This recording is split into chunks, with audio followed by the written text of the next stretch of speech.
Bobby's dad was Chester Bentley, and he bought Grandma's old farmhouse from the rest of the family after she died. There was a messy probate because of little or no paperwork, so there was a free-for-all on the alleged heirlooms that were left behind. The family was not well versed on the art of the deal, nor did they have a slick lawyer, so Chester convinced them all that they could keep the treasures of the house while he would deal with the broken-down shack where Grandma used to live. Bobby's family planned on selling their home a few doors down, renovating the farmhouse to current codes for electrical and plumbing, and eventually moving into the place. There was even talk of making it a bed and breakfast because they had 2 stories and so many rooms. Bobby was daydreaming when a bird landed on the porch rail in front of him. It squawked. The noise caught his attention. But even more interesting to Bobby was a figure in the distance that he just noticed in the cornfield. What was it? As he wondered, the bird flew off in that direction. There was no corn left on the 3 acres of land because Bobby had helped his Uncle Joe harvest the corn with a tractor and a machine which shredded all the corn up into little pieces for animals to eat.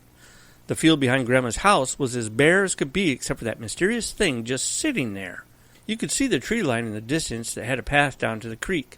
Bobby remembered momentarily bringing Melissa Jones down to the creek where he got his first kiss. He held her hand. He was too young for the moment, and they both ran out of the woods because they were embarrassed. Another blackbird flew by Bobby's head, and it brought him back to reality. Bobby had never seen anything so peculiar before him. It was hard to say what it was.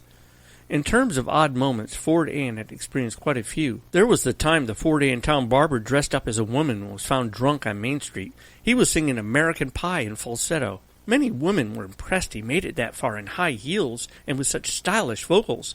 But still, his wife left him shortly thereafter. Then there was a time the Ford Ann retired teachers insisted on using their acronym on the side of the float for the 4th of July parade. They couldn't understand why everybody was laughing at them and making funny sounds. Their banner read, "We are proud of the fart." There was also the summer of 1968 when someone foolishly unleashed a baby alligator into the town's sewage system. Nobody in the Adirondacks expects to come face-to-face with a ferocious reptile, especially Carl Fitz and Bill Williams, who were working on the night shift for the city of Fort Ann. They got a call to go down to the corner of 1st and Main to handle a clogged line. Upon arriving, the gentlemen removed the manhole cover and slowly descended into the sewer below. What they found was the bloody remains of a dog that had been missing for over a week. Carl noticed it looked like the dog had been viciously attacked by something. That's when they heard the hiss of the alligator. Its eyes glowed in the dark. The whole top of its body was halfway out of the water. Bill saw it first, and surprisingly enough, he was not scared. Carl was unsure as to why Bill was so confident, but he suspected it was because Bill had just got back from a vacation in Florida. Bill told the story after story about the gator show he had gone to with his family, and how easy it was to lull a gator into a deep sleep. The secret was to sing soft songs, get close enough to flip the gator over, and then gently rub its tummy. Somehow this dislodged the gator's brain and caused the creature to lay there as quiet as a baby. Anybody with a little knowledge and bravery could pull this off. Well, so he said. Now, Carl didn't argue with Bill because, number one, Bill had been drinking a little and tended to get a little rowdy, and secondly, Carl had vaguely remembered seeing something like this on Mutual of Omaha's Wild Kingdom.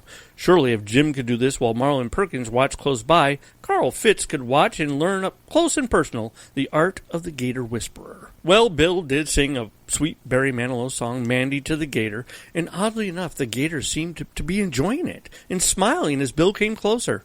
As if it were meant to be, the gator allowed Bill to place both hands on its body. Bill looked at Carl and said, "See, just like in Florida."